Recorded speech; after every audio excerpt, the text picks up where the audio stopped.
Assalamualaikum warahmatullahi wabarakatuh. Bapak, Ibu guru hebat, salam dan sehat. Selamat berjumpa kembali dengan saya dalam seri pembelajaran mandiri pada platform Merdeka Mengajar. Pada kesempatan ini saya akan menyampaikan tema tentang menyebarkan pemahaman mengapa kurikulum perlu berubah. Pembahasan kali ini kita awali dengan pengertian kurikulum.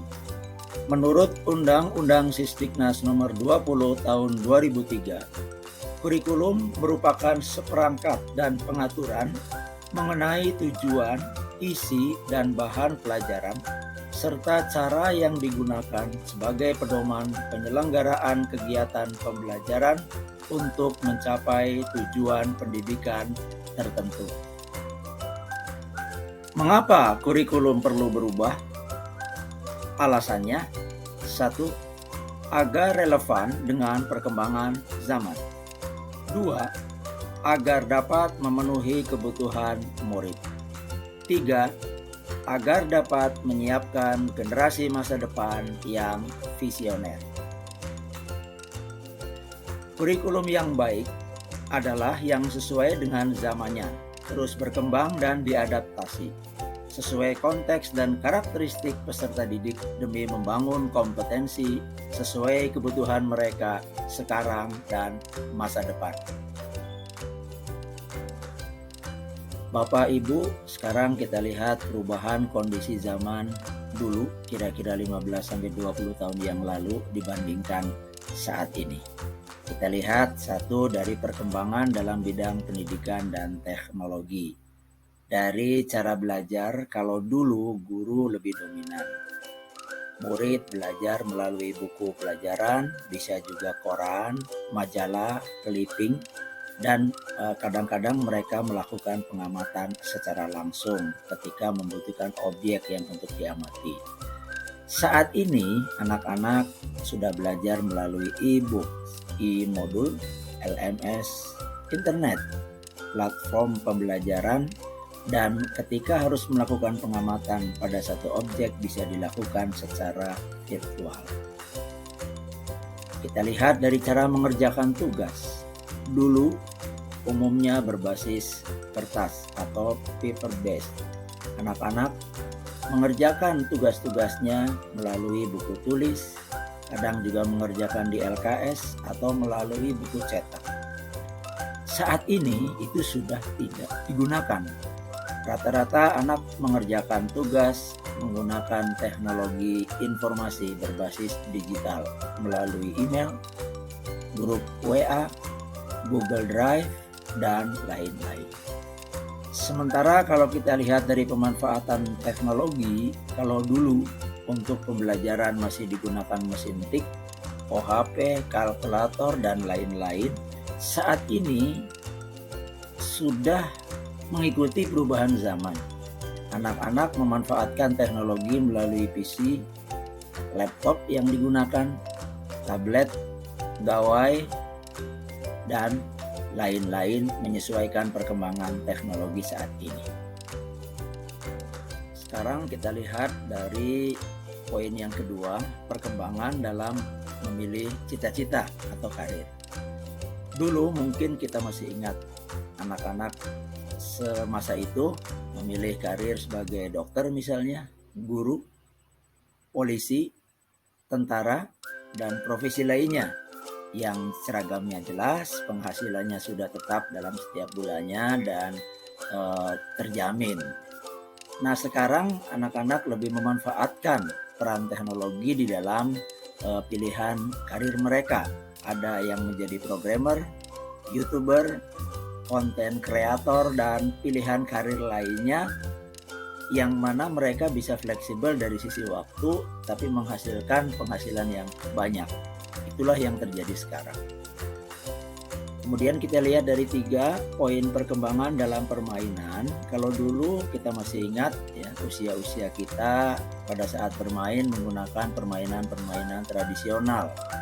Kemudian berikutnya ada PS, permainan-permainan olahraga.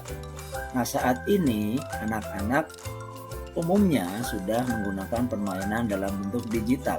Mungkin permainannya sama, tetapi mereka lakukan di depan laptop, di depan PC, di depan gawai mereka. Itulah Bapak dan Ibu perubahan kondisi zaman yang terjadi di sekitar kita, yang harus kita sikapi, termasuk juga dalam hal proses pembelajaran. Sekarang kita perhatikan pesan Ki Hajar Dewantara.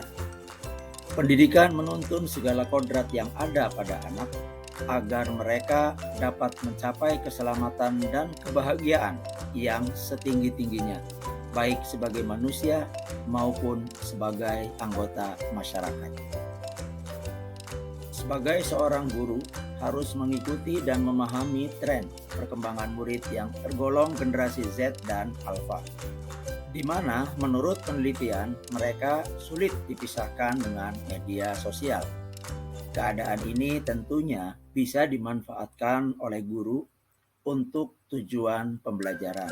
Misalnya, dengan meminta murid membuat dan mengumpulkan tugas melalui aplikasi digital.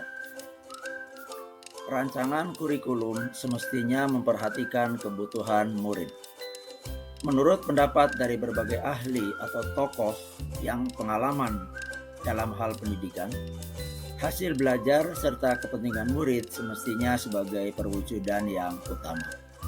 Sejatinya, kurikulum dirancang untuk murid agar dapat mewujudkan seluruh kompetensi yang diharapkan. Maka ada 3 komponen yang berperan penting di sini. Pertama, guru harus terus belajar bagaimana bisa menampilkan atau mengelola proses pembelajaran sesuai kebutuhan murid. Kemudian yang kedua adalah orang tua. Bagaimana orang tua memahami perkembangan dan kebutuhan anaknya. Dan peran yang ketiga adalah pemerintah, dalam hal ini melalui Kementerian Pendidikan dan Kebudayaan, Riset dan Teknologi, harus mengikuti perkembangan dan kebutuhan dalam dunia pendidikan disesuaikan dengan perubahan zaman yang ada. Oleh karena itu, 1. Bagaimana perubahan kurikulum membantu kita mencapai tujuan pendidikan. 2. Bagaimana cara kita sebagai pendidik terus berkembang dan belajar bersama murid. 3. Mengapa kurikulum perlu diadaptasi. Ketiga hal tersebut harus kita lakukan karena memang lingkungan di sekitar kita yang selalu berubah. Kita juga harus memperhatikan lingkungan belajar siswa.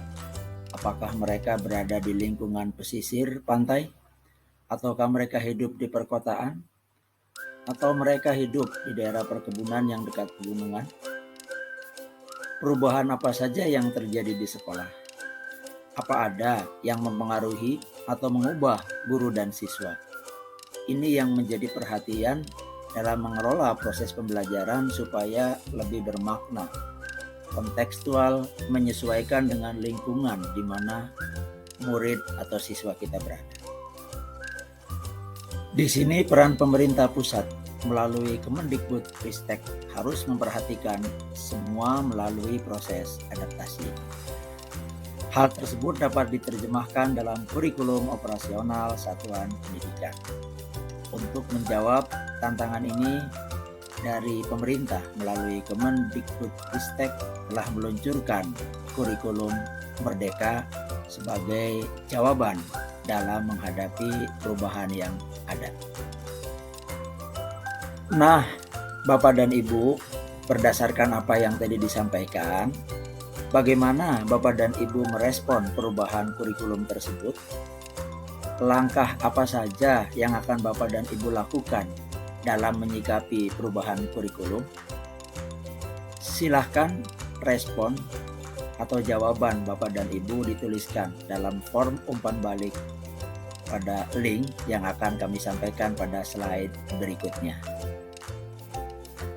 Sebagai penutup, saya persilakan Bapak dan Ibu untuk memberikan respon atau jawaban pada link di bawah ini. Terima kasih, sampai jumpa kembali. Salam dan sehat Bapak Ibu guru hebat. Assalamualaikum warahmatullahi wabarakatuh.